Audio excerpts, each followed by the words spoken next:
After days of congestion and bottlenecks at airports, the Ministry of Civil Aviation has finally woken up. By now, all of you have seen the situation inside airports in Delhi and Mumbai, all across social media. In case you haven't had a first-hand experience, there are long queues snaking through the departure halls and security check-in counters. In fact, even to enter the Delhi airport, for example, you could take anywhere between 30 to 45 minutes. Now, yesterday, the aviation minister made a visit to Delhi's Terminal 3. It was called a surprise visit, but he had already announced it a couple of days in advance. Today, the ministry has come out with 3 new directives. All 3 of them are for not airport authorities, but for the airlines. Number 1, airlines have been directly blamed for the current congestion at the airport. The ministry is saying that unmanned check-in counters are responsible for this chaos. Number 2, airlines have been asked to deploy more personnel at the counters to ease out the bottlenecks. And number 3, airlines have been asked to display waiting time updates on social media. This will ensure that passengers can plan their trips accordingly. Some airlines have already started making adjustments. Indigo, for example, is asking passengers to arrive 3.5 hours early for flights from Delhi airport. The issue has also caught the attention of Parliament. The Special Committee on Travel and Tourism has summoned the CEO of the Delhi airport on Thursday. Clearly, the government is focused on shifting the blame. They're saying it's the fault of the airline, not the government. But the fact is that congestion is everywhere in any airport. It's not just at the check-in counters or the baggage delivery. It's also at the immigration counters, the security check-ins, the entrance gates as well. So the Civil Aviation Ministry, to some extent, must take blame as well. But what's going on? How can things be fixed? And is it advisable for you to travel anytime this weekend or this festive season? That's a question I'm putting to my guests. Parvez Damnia is an aviation expert. He's joining us. Sanat Kaul is chairperson, International Foundation for Aviation, joining us. And Ajay Aftane is director, live from lounge.com. He is joining us on the broadcast as well. Parvez Damnia, why are we seeing this mess? It seems that the aviation ministry is saying, Sari galti is airlines ka. Airlines have not been able to manage. Airlines may, the counters are unmanned, because of which we are seeing this rush. Fact is, even to enter the airport, at least as far as Delhi airport is concerned, it is taking you 30 to 45 minutes, and God save you if you're traveling on the weekend. No, airlines are no way responsible for this confusion and mess. See, what has happened is basically our growth rate is so fast. The number of passengers traveling has increased tremendously. The load factors have increased tremendously. So our airport infrastructure is not taking the load. I don't think we had planned for this kind of recovery after COVID. So the whole collapse, plus the holiday season, plus a lot of flights clubbed together. So I think it's a lot of issues put together. Airlines cannot solve this problem immediately. It's not possible. You cannot increase staff overnight because there's a process of hiring staff, getting security clearance. It takes time. Now, I read the list of the points that the Civil Aviation Minister pointed out and things to be done. Of course, that will help in reducing the congestion. It will help in making it easier for the passengers. But unless the government increases the infrastructure tremendously, it's not going to be solved very easily. Now, for example, Mumbai also, see, the situation is not just restricted to Delhi. All airports all over India are facing this infrastructure problem. Luckily, the government is doing everything possible to increase infrastructure, but infrastructure cannot be increased overnight.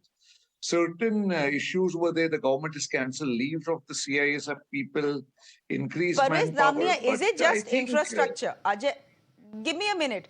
Is it just infrastructure? Ajay, the fact is that, anyone who tracks data will tell you that this growth in the aviation sector was predicted.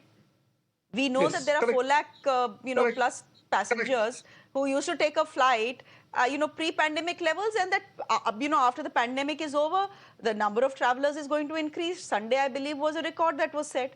So is it just, is it just infrastructure that we didn't plan for infrastructure? Or is it also the fact that, during COVID, all airlines and airports sacked people, like people were sacked across industries.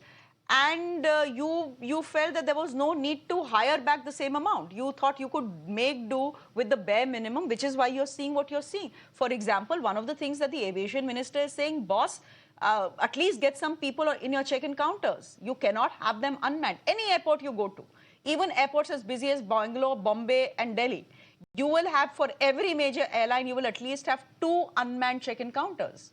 Obviously, there is going to be a rush in a line. So, Shreya, let's go back on the basic facts. The queues are, the aggregation is happening a lot at the airport entry counters, which is the gates, and in the case of domestic passengers at the security check-in area, and in the case of international passengers who are arriving into India at the immigration counters. These are the 3 places that you will see most of the images and the videos that are floating around are coming up for passengers. Now, all these 3 are basically controlled by various departments of the government of India. Okay, they may be paid for by the airports, but at the end of the day, they are branches of the government which are basically responsible for these securities.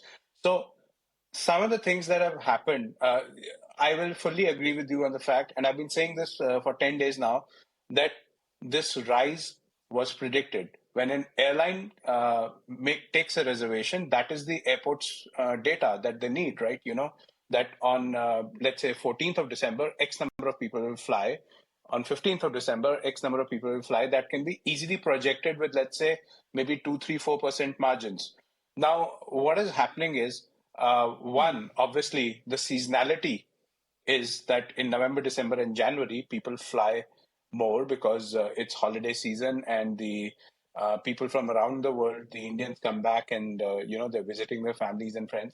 Second thing, what has happened is, I believe a part of this is because of all the private contractors that have been put in the security process. So back in the day, the CISF was fully responsible for the airport security, for the entire X-ray process. But what has happened now is the CISF is only responsible for the core function, which is to make sure that the passengers are frisked and scanned and the bags are cleared.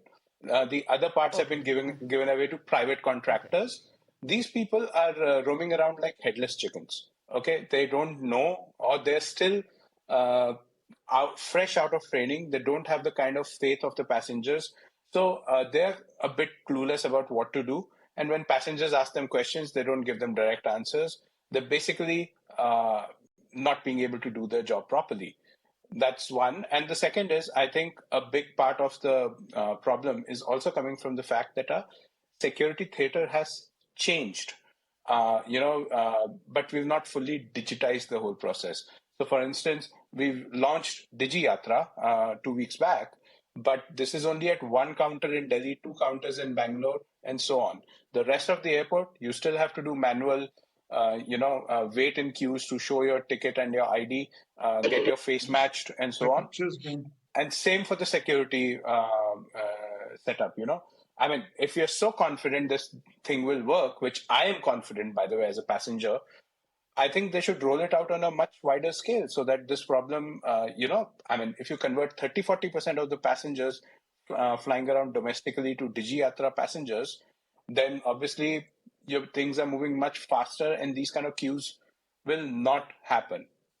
And the last thing before, But these kind of queues are predicted. Yes, these kind of queues are predicted. These queues are predicted for the weekend. Predicted for the weekend and for the entire festive season. This weekend is going to be particularly bad, and for the government to shift and for the aviation ministry to shift all the blame just to the airlines, and that is not completely fair either. That's not the true picture. There is an element that the government controls at the airport as well, and that is in a mess as well. So we simply didn't prepare for what was to come, which is why we are seeing what we are seeing. For an hour-and-a-half flight or an hour 15-minute flight, the waiting time, the delay is almost 6 hours. I was flying to Khajuraho on Saturday. It's a 1 hour 15-minute flight, and the delay was 6 hours. Returning again, 1 hour, 15-minute flight, the delay, waiting at the airport, 4 hours. Is that journey even worth it? But the fact is that it's not happening just in India. I think all of us need to know and recognize that, you know, a situation like this has developed across the world. There are airports across the world that are seeing the situation that we are seeing in India. So it's not unique in that sense. Let me leave it there for the moment. Ajay and Parvez ji, thank you very much for joining us. I want to